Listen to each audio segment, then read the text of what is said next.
Hello, everyone.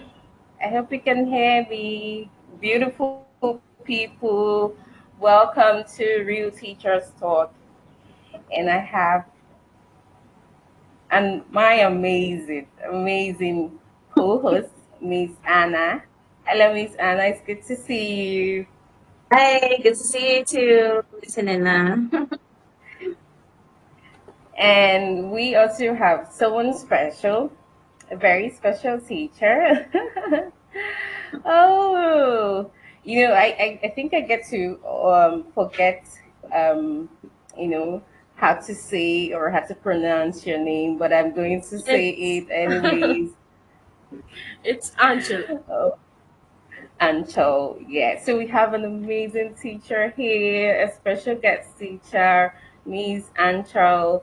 It's good to have you on the show. Thank you Hello, very much for everyone. honoring. Yeah, hello. It's good to have you. Thank you for honoring our invitation. All right. Hey, Thank you. thank you so much for honoring our invitation as my co-host Inena said. Um, Thank you so much for inviting me over. Actually, Thank you. You're welcome to today's live. We are going to begin the program. But before we begin, we are going to tell you about this amazing guest that we have today. She is Anchel, and we are glad to have her with us today. Now, you may be wondering who she is, what she does. So, we're going to give you a little bit about her bio.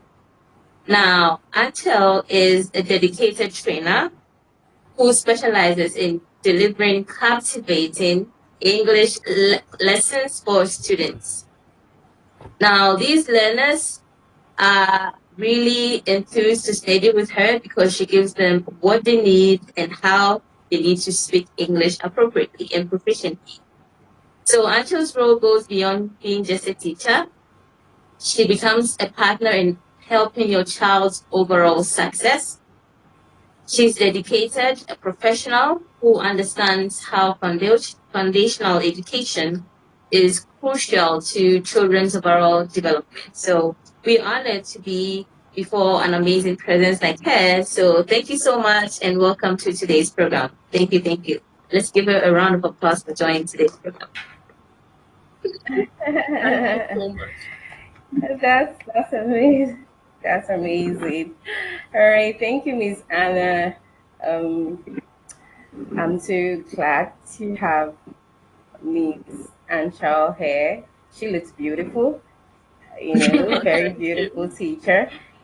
Okay, Although to the I audience, if truly you can. believe that beauty lies in the eyes of the beholder. But thank you so much. Oh, you. That's okay. That's okay. So I am the beholder, and I can just say that you are beautiful. Thank you so much. Thank you. All right. You're welcome. All right, so to the audience, I want to say that if you have any questions for Miss Anchal, I think it's time for you to ask your questions, as we go ahead with the show. All right, thank you very much. Okay, Miss Anchal, are you ready? Yeah, absolutely. Okay, okay. You can agree with me that we, as an individual, we can do anything, but not everything. Sometimes, but there's a saying that Jack of all trade is a master of none. But then I get to say that Jack of all trade is a master of all, because I get to, when you try to balance this whole thing, and you're going to be intentional, putting intentional efforts, behind managing multiple roles effectively. And it's good that you do that. And so it brings me to our very first question.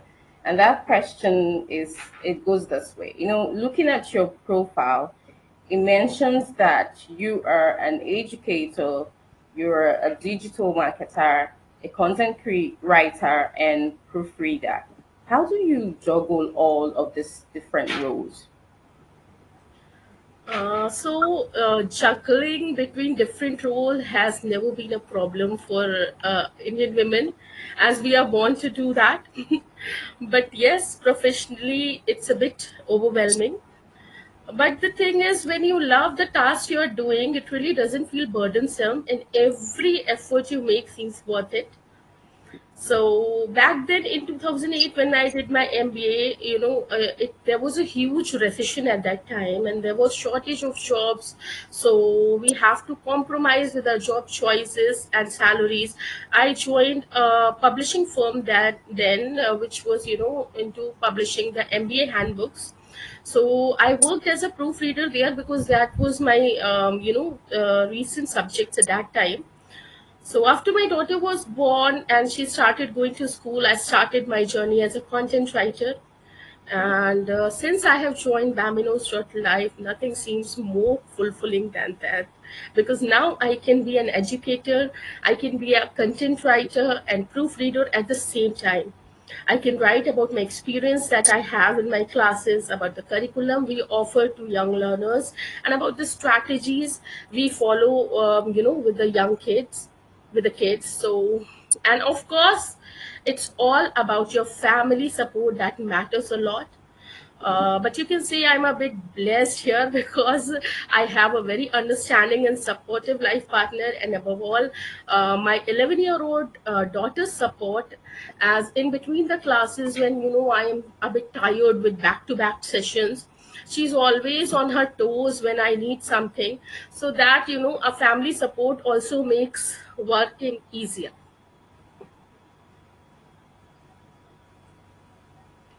Oh, good to hear that you have an 11-year-old daughter. Oh, that's very nice. I hope she's doing great. Yeah, absolutely. I hope she's doing great. All right. I don't know if the audience can hear me. The audience, are you there? Can you hear me? Please comment and say that you can hear me. All right. Moving forward, I actually stumbled on one of your videos, and it got me. I mean, that video got me because that learner was trying to say something, and she said she loves you. In that video, you posted the video on LinkedIn, and that learner said she loves you, and it really touched me. I saw the innocence in her, and I was so her excited, having a learner say they love your teacher. I get that all the time. I have this learner in year two that each time I teach her, she'd be like, teacher Nina, I love you. I love you. And I get that a lot. And I love to hear that. So this brings me to my second question. You know, um, teaching kids, let me just say this: teaching kids to count, to learn is fine, all right, but teaching them what counts is the best. And I got this quote from Bob, and I just want to ask, you have worked as a phonics and a public speaking, creative writing trainer at Bambino's Life. What's your favorite part about teaching these subjects to kids? So this is my favorite question ever. Teaching young learners feels very satisfying to me. It feels like I'm reliving my childhood, and I really cannot express in words how loved and celebrity like I feel with these little kids of mine. They love me, they listen to me, follow what I ask them to do, and above all, they the love they have for me is so overwhelming. And about the subjects like phonics, public speaking, or creative writing, I can say that they are really the need of the hour right now. And that's why the parents and children are so willing to learn, and that enhances my efforts too, somehow. And phonics is my favorite part because it's about creating a strong foundation for my little ones, and starting from the letter sounds when they don't know even the letter or the letter sounds, and then moving to three-letter words, to blends, to complex words. It feels like a little achievement for me when they start reading paragraphs, stories. So yeah, it is my favorite part. Amazing. Thank you very much for that. Um, what she just said now Mhm. concerning phonics. I don't know, but there's one thing about phonics that gives me great joy. Trying to see that the children learns the different sounds and master it, and be very great at speaking well. That's amazing. Thank you very much for what you do for these learners. I'm No. sure Miss Anna, you agree with me. Phonics is Yeah. very good, I especially definitely, when you have definitely young agree with you. learners. Yeah, I totally agree with you. And I really love the fact that it brings you more joy because you see yourself in them, remembering how you were young and trying to learn how to speak and read for the first time. So whatever you learned or whatever you lacked, you try to put that into the students when you teach them online. And that tells you that you're an amazing teacher who always wants to look for the best possible things that you need to put into the students to help them know the sounds, the blends, and how to be able to say three-letter words or four. And then that moves into string of phrases, sentences, then a paragraph. So that brings you a lot of joy, and we really appreciate the fact that you share that with us. Now, as we're speaking about public speaking and how to talk to people, for someone who is interested in improving their public speaking, what is one simple tip that you can give us or tell us that you usually give your learners when you're teaching them how to speak up or be vocal with their speech? Okay. So about public speaking, according to me, the first thing is that you have to remove your hesitation. Speak clearly, frame shorter sentences that can be more grammatically correct, because when you frame shorter sentences, there are chances that the grammatical errors will be lesser, and they will be easy to understand for you as well as for your listeners. And practice is the key for everything to learn. It's a key to learn every skill, and it is very crucial for public speaking too. Yeah, I do agree, right? Because language is something that has to be practiced, regardless of the fact that you learn some rules or learn how to do specific things. You need to put it into practice to be able to master it. So I think that's a very good tip when it comes to teaching your students how to speak publicly. And we really commend you for the hard work you're already doing with the kids. And just thinking about it to content creation, because I know that you're like a content writer. You love writing about important topics and interests that matter to you the most. So, what kind of content do you enjoy writing most about? I know there are a lot of things, but what do you really love to express yourself about as a content writer? About content writing, as I have told you before, I enjoy writing the content at bambanos.live. I'm writing blogs. So, as here, I can write about what I am doing related to my job as an educator, and about the strategies that I'm following with my kids, about the content that I'm offering. And one more thing that is really very important for me is, initially I was working as a ghostwriter. Ghostwriter means I was just writing the content, but it is not published in my name. I was writing for someone else. But at Bambinos.live, content writing feels so satisfying because now the blogs are published in my name as a writer. So it feels rewarding when your efforts are recognized by your name. So yeah, it's definitely content writing at Bambinos.live is my favorite one. Yeah, and I can imagine the fact that the things you talk about are experiences you've had yourself, like your strategies of teaching, the tips that you want to give other teachers to use in their own learning. These come to you naturally. So writing about this in a blog or on a website will bring you a lot of joy because you do have a lot of experience in that.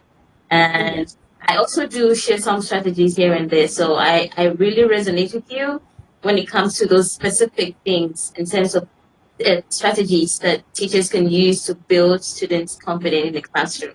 So that is a very good one. I'm sure that Miss Nena also has something to say about strategies that you can put together in content or posting anywhere you think it's important, right? Yeah, it's relatable because I am also a content writer, and so I can relate with that. In line with what we discussing about content writing, I really want to ask you. Okay, before I go ahead with the next question, I want to quickly say this to the audience. My wonderful audience, those that are watching us right now, please, if you have any questions for Ms. Anchal, I think it's time for you to ask that question and um, get to know that she would answer the questions. All right. Thank you very much. Okay, moving forward. I mentioned something about content writing, and then I also want to say something about content creation because if you are a content writer, it means that you should be good at content creation. So the question is, how has technology changed the way you approach teaching? Yeah, because we're gonna start with teaching. How has technology changed the way you approach teaching and content creation?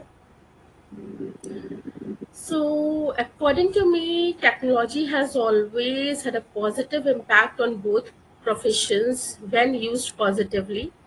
And I guess pandemic has proved to be the catalyst in this. For teaching, it has overcome the conventional teaching methods.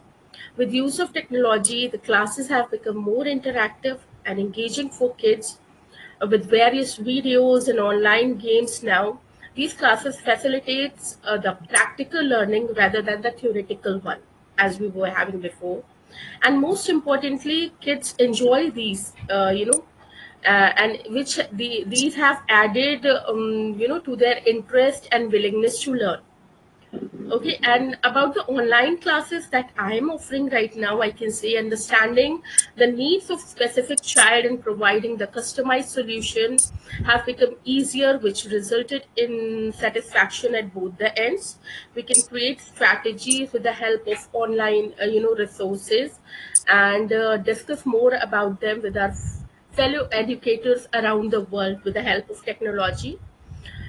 uh, as well as I'm talking about content creation too, now there are many online tools available which facilitate in creating outstanding content. Initially, when I started with the content writing, I have to write and send it to my team lead. He used to check it from some software, I guess, and send it back to me, highlighting the errors for rectification. But now, with the availability of all online tools for checking plagiarism, grammatical, or even spellings, so yeah, technology has offered a very positive, impact on both the professions. Um, that's amazing. What technology can do.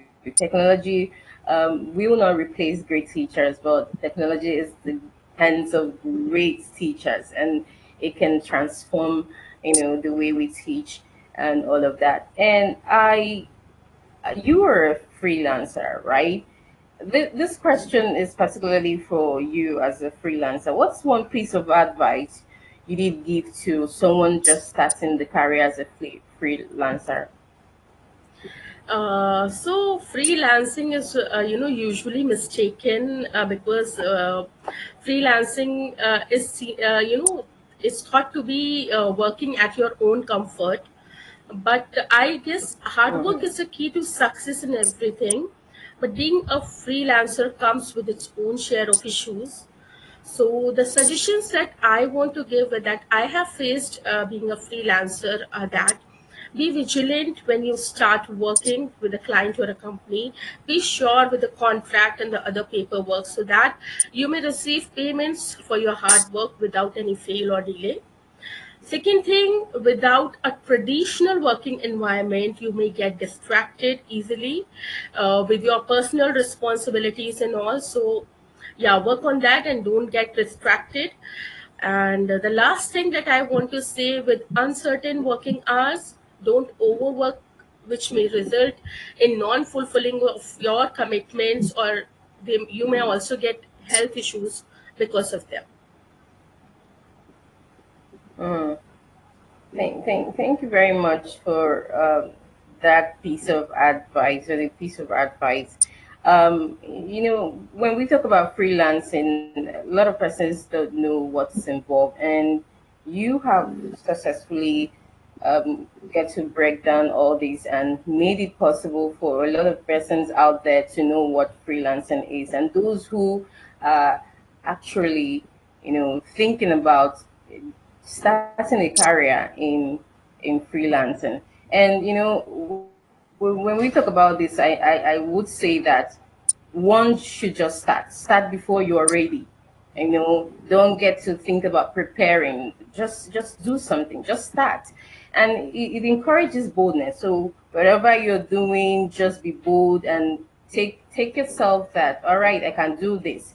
And then, when you keep doing it, you progress over perfection. That's one thing about freelancing, Exactly. I could say. So thank you very much for that. And Yeah, we're gonna hand over to Miss Anna. But before yeah. we go, before Miss Anna says, Miss Anna, sorry, I also want to say this for the audience. I really want us to have, okay, I have some persons saying superwoman. All right, I think these are the persons saying hello and all of that. So nice section. Thank you very much. But then the audience, like I said before, now, if you have any questions for Miss Anshel, please drop on the comments and note that Miss Anshel will answer your questions. All right, over to you, Miss Anna. Thank you very much. Okay, so one thing I picked from the tip you gave about being a freelancer, which stands out to me, is the fact that you need to be careful to separate your personal responsibilities from your professional duties. Because since you're working from home, and you need to be vigilant about the environments that you're working in, the time you need to set aside to work, and the time you need to set aside for yourself. And it might not be important, but at the end of the day, it might start to fit into each other, and you will not be able to have a clear boundary and a clear line between your work life and your home life or private life, which I think is very important as a tip to give people who start freelancing. Um, One thing I could say is that whatever we are doing, we want to be rewarded. I recently made a post about rewarding kids for the things they do in class, appreciating them. But even as teachers, we also want to be rewarded. It could even be maybe money, some salary, or it could also just be a thank you or an appreciation or something of that sort. Now, with all that you're doing now, ma'am, what's the most rewarding part of all the work you're doing now as an educator that you want to share with us? Yeah, being an educator, the most rewarding thing for me is my, kids' love and respect, and my parents' trust in me because they are entrusting, their kids to me. Children are the purest soul. Listening to their chatty tales, conversing with them, always feels so refreshing that you can forget all your problems that you have. I want to share one of my personal experience. In October, I lost my father, and if not for these classes, I would have gone into deep depression.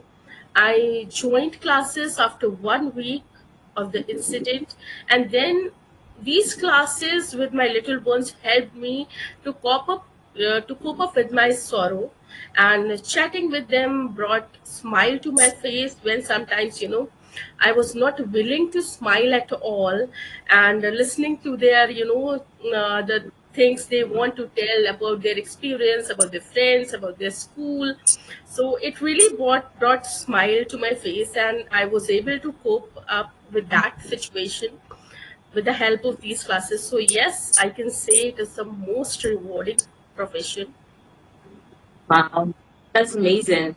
Such an inspiring story about how um, working with these kids rewards you so much with a lot of laughter and joy. And I could also relate to that because when I go to work in the morning, sometimes I'm not always in the mood.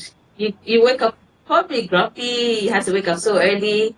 But I do have this very energetic grade six class, and they're usually my first class every single day from Monday to Friday. So I have to, I don't have any choice but to go in with the energy because they're going to match me with that energy.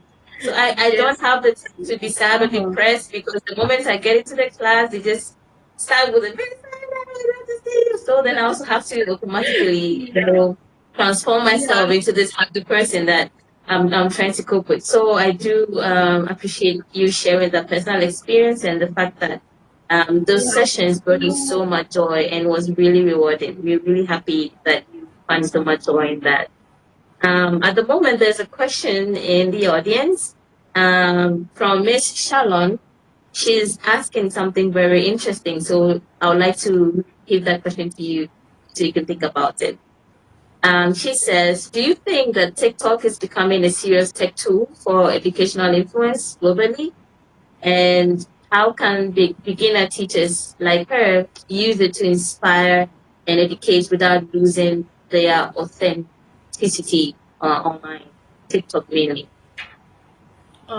Please come again. She says that do you think TikTok is becoming a serious tech tool for educational influence globally? And she's a beginner teacher and she's trying to inspire others in education. She's asking if she can, she can be able to do that without losing her authentic self or authenticity on the app. Okay, see, I am not very much friendly with the TikTok app, but as far as I know, there is nothing, like threat, like in technology, if you are using it positively. Yeah, Whatever is there, yeah, you have to use it positively. You should know what is right and wrong. That's the very first thing that we inculcate in our children, that yeah, you learn to decide what is wrong and what is right. You cannot yeah, stay away from the technology, or you cannot remove all the threats from your life, but mhm, you can decide what is good for you and what is bad for you, and to what extent you have to use technology. yeah. That's true. It has to be for something positive. Then you don't lose your authentic self. But if you get yourself involved in too much of the trends and the viral this and viral that, the main reason why you started the initiative in the first place will just get lost because you find yourself lost in all of these things that are really unnecessary. Um, Now, talking about new skills, right? As human beings, we're always growing. There's something new we want to learn, something that we want to add to our plate. I know Elena is always doing something new. Today, she's learning how to create content. Tomorrow, you see her creating this cartoon thing. She's creating a lot of things, and she's posting so many things. So basically, everybody wants to learn something new. Now, are there any new skills that you're probably curious about, you're hoping to learn, or any specific area that you want to explore in the future that you can share with us? So as you can agree with me that with teaching, no, your learning process never ends. Yes, it's an ongoing process, because with the even with the little children, you have always to learn something. Okay, so that is the best thing I like about teaching. And yes, I have something in my mind, and I'll surely go for it in upcoming time. I want to learn some foreign languages like German or French. So that's in my mind right now. But yes, as soon as I'll decide over it, I'll go for it. I think that's interesting because as a language teacher, there's nothing wrong with just acquiring more knowledge in other languages. One thing I can say is that language teachers are quick to pick other languages quickly because we do understand the major background and rules of language. We know what are the specific things that we need to learn in language so we can easily assimilate and pick up quickly. So I'm glad you're interested in German. And what else? French. French. French. Oh, that's awesome.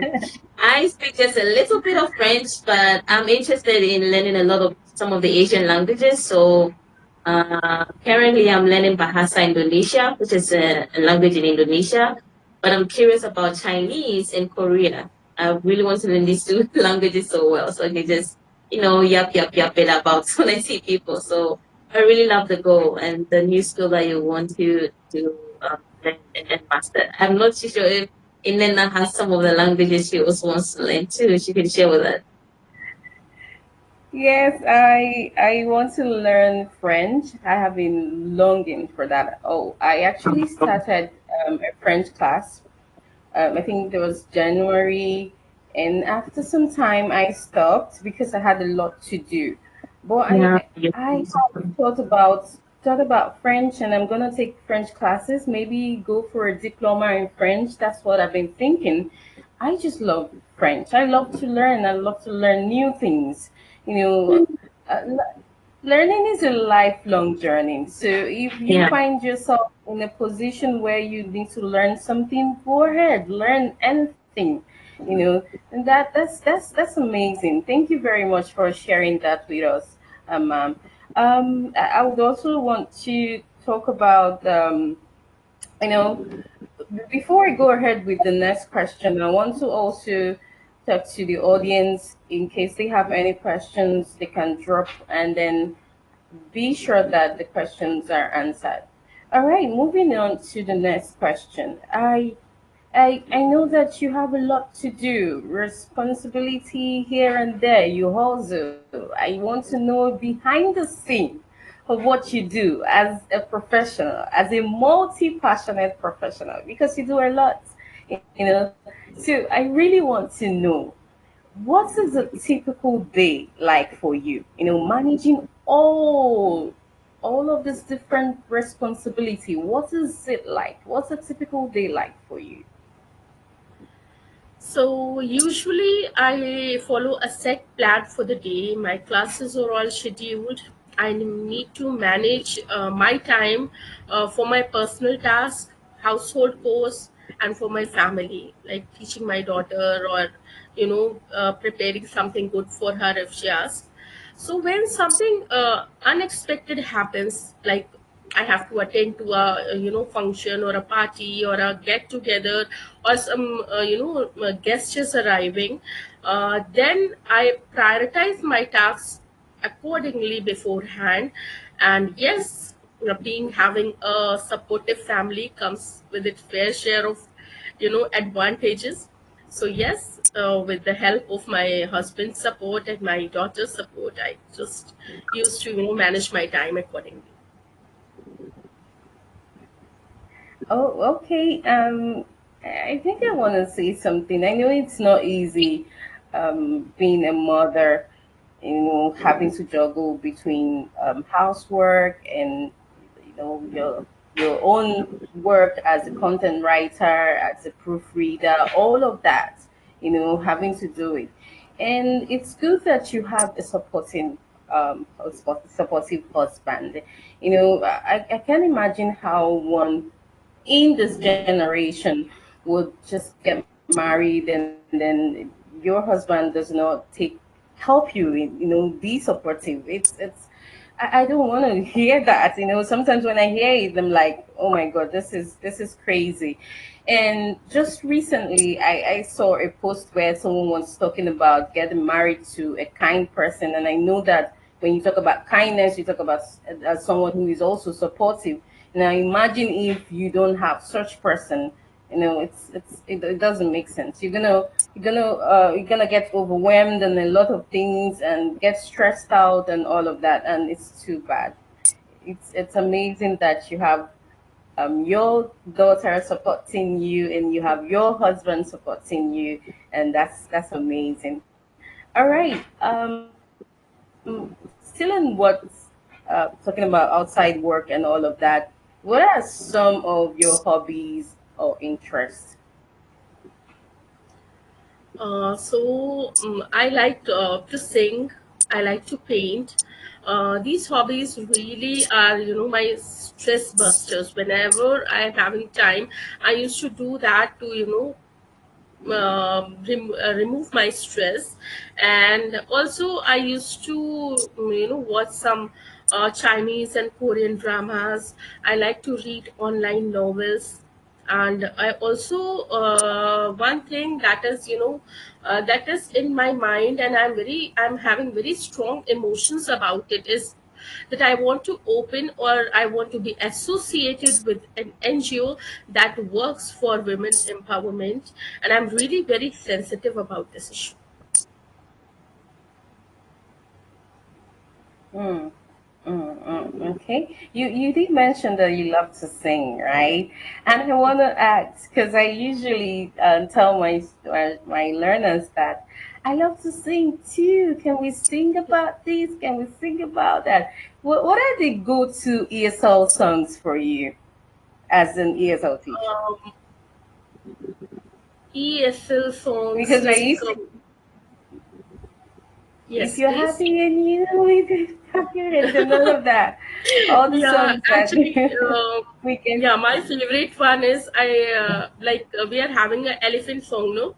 I love books. Okay. I love to read. I love to read. So that is my one of the most favorite that I usually let my young learners watch, and so that I can watch it too. That is the main reason of letting them watch. So that is, yeah, my best one. Oh, that's amazing. You know, young learners, they really love to, when they hear that the teacher is about to play a song for them, they get excited. They want to hear the song. You know, I have this learner that when I say, okay, we actually have a poem and I want you, can you sing with, do you know what to do? Do you want to sing? And she gets excited and so like, oh, I want to sing.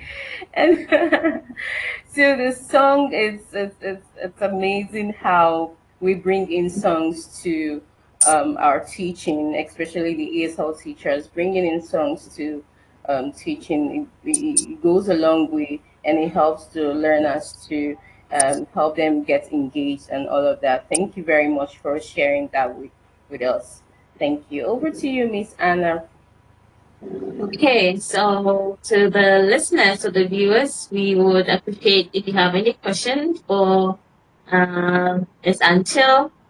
You can please put it in the comment section so we can ask her. She's such a resource person. So you can ask her anything. She's very resourceful and she can give you the answers to most of the questions that you want to know about and the things Yeah. that you're really curious about. So thank you so much. The fact that you share some of your hobbies with your students online, it's impressive because that is how they also build their hobbies.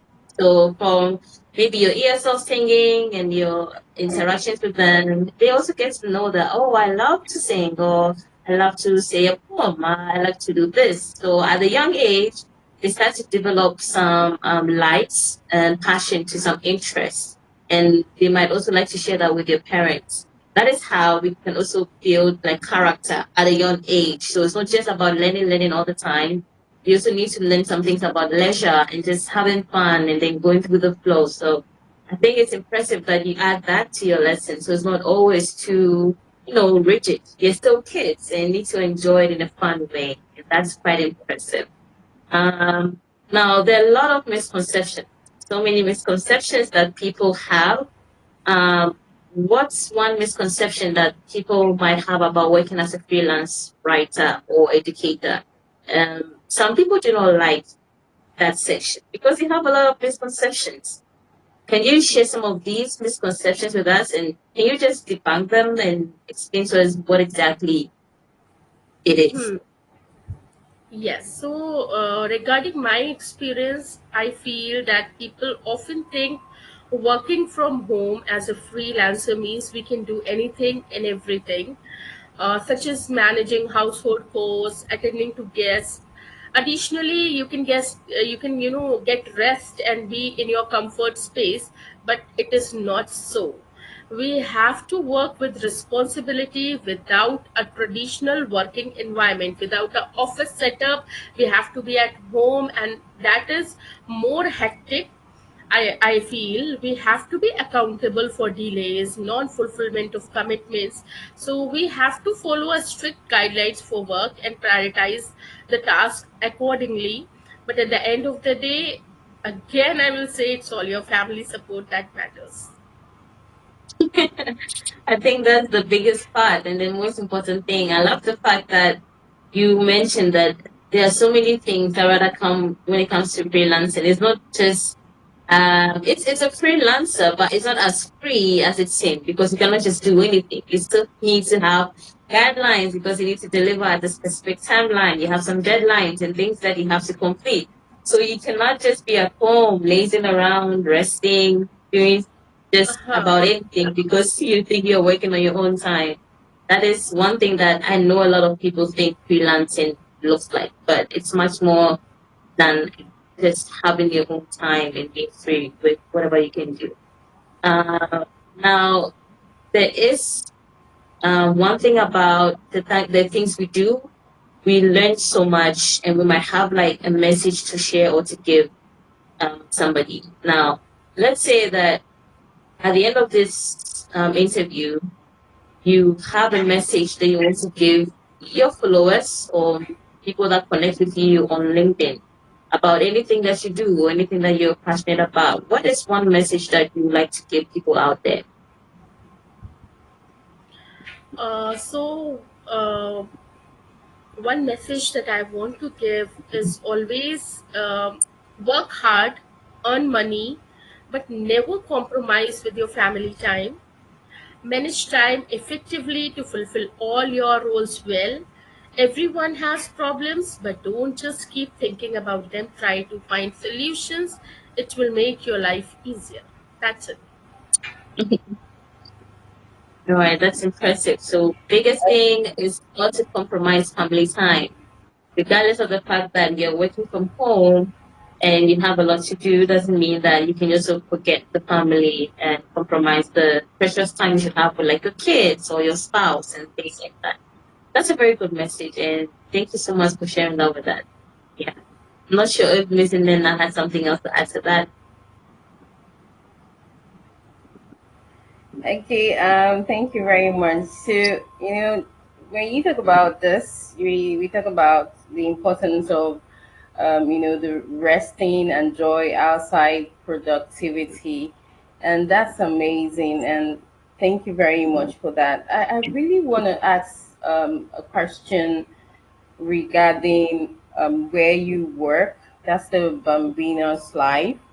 Would you mind sharing with us how what's it like? Is it like a ESL teaching company, or is it like a platform? What's it like? I think the audience will also want to know how it works. So it is an online platform that offers, the English reading, writing, and speaking. Means we are going to help children, from their very beginning, and we are going to work in all aspects in of English, communication, be it reading, writing, or speaking. And other than that, we are also providing maths, alpha maths sessions, and little yogi, like the learnings from Bhagavad Gita that we have right now. Oh, okay. Oh, that's amazing too. It means that it's not just about ESL teaching. There's math involved, and I also want to ask a question that just came into my head right now. I, some ESL companies or some online teaching platforms actually, take a look at, they actually ask for requirements, and ask that they have a certain teacher for, before they get to hire you. So what's the hiring process like in the Bambino's life? So yeah, first thing is, you should be, as I told you, it involves young learners. So you have to be, first thing is your English speaking should be good, and the other thing is you have Okay. that in you to engage the young learners. Okay, how to engage them, how to make Okay. the sessions interactive for them. Okay, so this is the, I think this is the Oh, best thing that can be noticed, and how you are delivering the sessions. What is your subject knowledge, like how much, if I am the phonics teacher, so how much I know about phonics. So that is the thing that okay. is, I think, they analyze at the time of interview. Oh, okay. I think there's a question here from Mr. Samuel. He said, okay, he said, thank you for your time and insights shared today as it concerns ESL teaching and learning. Would you say the tag of L1 and L2 speakers is already a tag that brings bias into selection of ESL teachers by schools and companies? Please come again. Okay, so he said, um, you talked about ESL teaching and learning.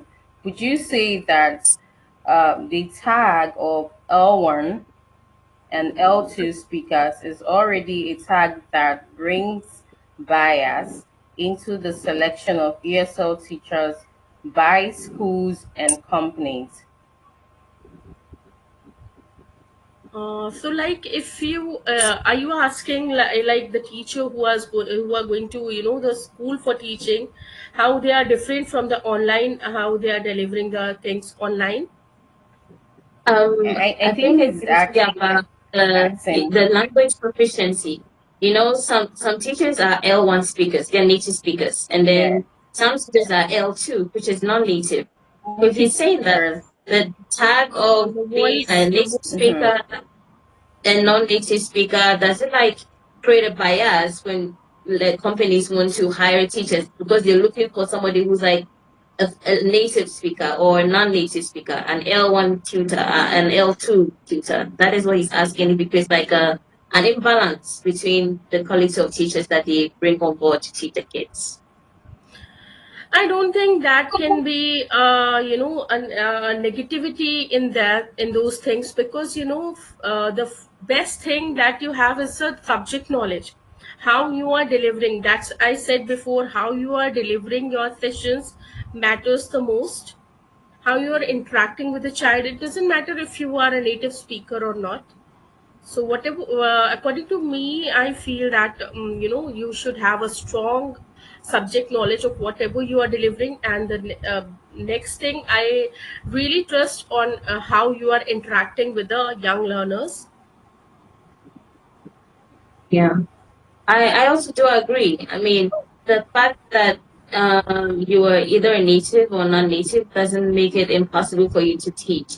It's more about the skill and the kind of rapport you have with the kids and the content and how you deliver the content, the strategies you have. Somebody might be a native speaker, but they don't have the strategy. They're not professional teachers and cannot teach English. But somebody who is not a non-native Mm-hmm. and English is like a second language, they could have all the strategies, all the tips, all the rapport with the kids, the vibe to make them learn as they're supposed to. So it's not supposed to be like that, but I mean, that's how some companies and some countries and schools really select the kind of people that they take for these jobs. So I think that is what Mr. Samuel was trying to ask. And we appreciate your inputs that it doesn't matter if you're an L1 or L2. It's about the quality that you deliver to the kids. That is what is most important. Janina, what do you think? Okay, so we have a yeah, amazing, and thank you very much for that. So when he sends this message, I actually got deep into thinking about the native speaking and all of that. One thing I don't just like about some companies, some ESL companies, is the fact that there are lots and lots of native speaker thing, non-native speaker thing, and that's just like the requirement. That's the reason why I asked that question earlier. When I talked about teacher requirements that comes with ESL teaching and ESL companies, they actually talk about all those people or the teachers who are from Australia, from USA, from United Kingdom, and all of that. And they sometimes um, just say that if you are from Africa, you are a non-native speaker, and it gives me real concern. And I guess that's the reason why Mr. Samuel just dropped this question. And thank you very much for answering. It was impressive. Your answer was super amazing. Thank you so much for that. I think we have another question here from Miss Empress. She says, "I have the skills you gain from digital marketing, writing, and proofreading positively impacted your role as an educator." So yes, as I have told you, when you are writing, when you are, initially when I was working as a content writer, so I have to research for, for the content about the topic which I have to write. So it has somehow enhanced my, understanding of English and understanding of different topics.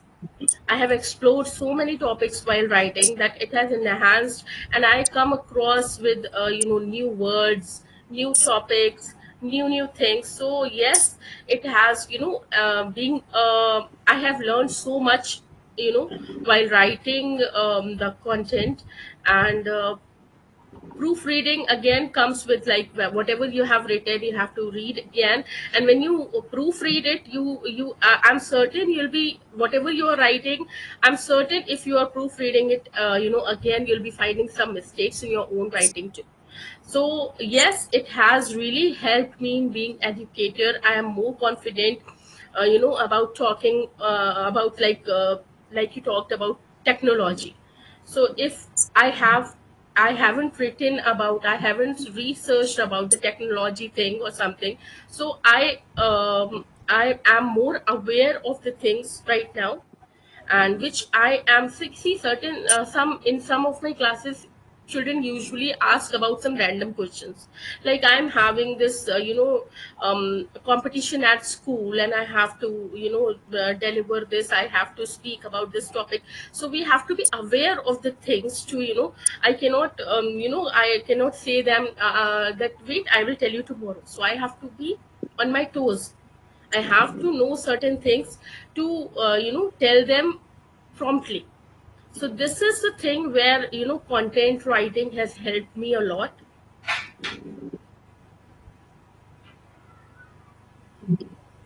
That's impressive. Um, I think Empress has another question. Well, I'm very sure that the first question has been answered. She has another question. She says, "Do you identify more as an educator, a marketer, or a writer, or do you equally identify with each role? Can we call you an educator? Can we call you a marketer? Are you a writer? Which do you identify more as?" I think So that's what she's asking. I think I can relate to more as an educator, because I'm really loving it right now. And what I have told you, it is sometimes it is very difficult to when we recall our childhood memories. No, we always want to go down the lane and want to the little kids for our parents, little siblings, to our brothers or sisters, but we cannot do that somehow. Yeah. So being an educator of little kids has, as I have told you before, it has helped me in reliving my childhood. So I think I can relate with this profession more, and I always want to be known as, recognized as an educator more. Okay, that's amazing. So you are an educator. We could say that. Miss Empress, she is an educator, and and that's it. Okay, so I have we almost rounding up, and I have one last question for you. I want to ask, what does success look like for you at this stage in your journey? What does success look like for you at this stage in your journey? I think success is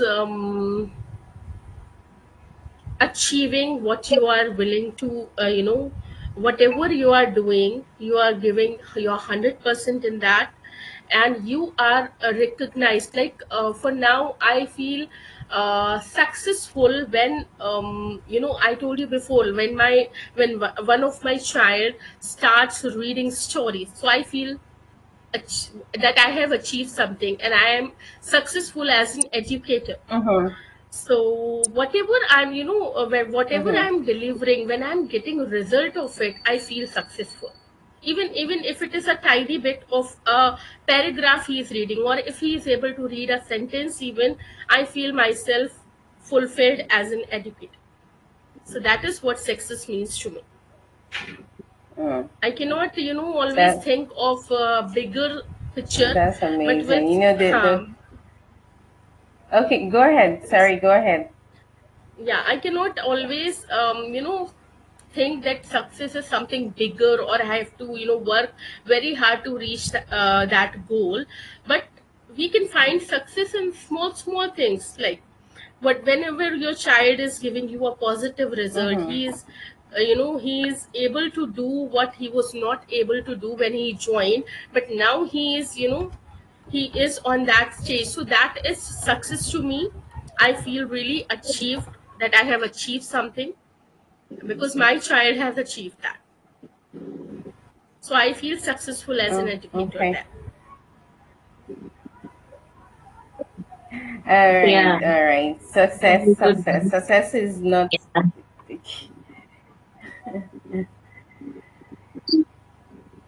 Okay, so happiness is actually the key to success. It means that whenever your students are doing so well, that's success for you. And thank you very much for sharing that with us. Someone says he wants to say hello to you, and that's it.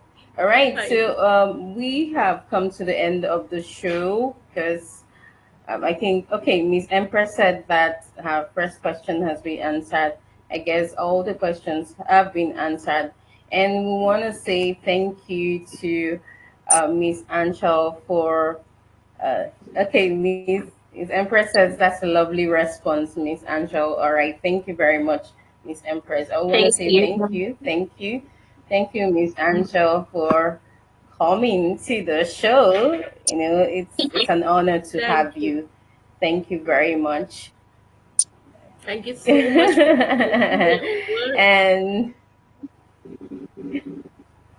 that's amazing. And to our audience, thank you for always sticking with us and asking so many questions. And I know that those questions have been answered.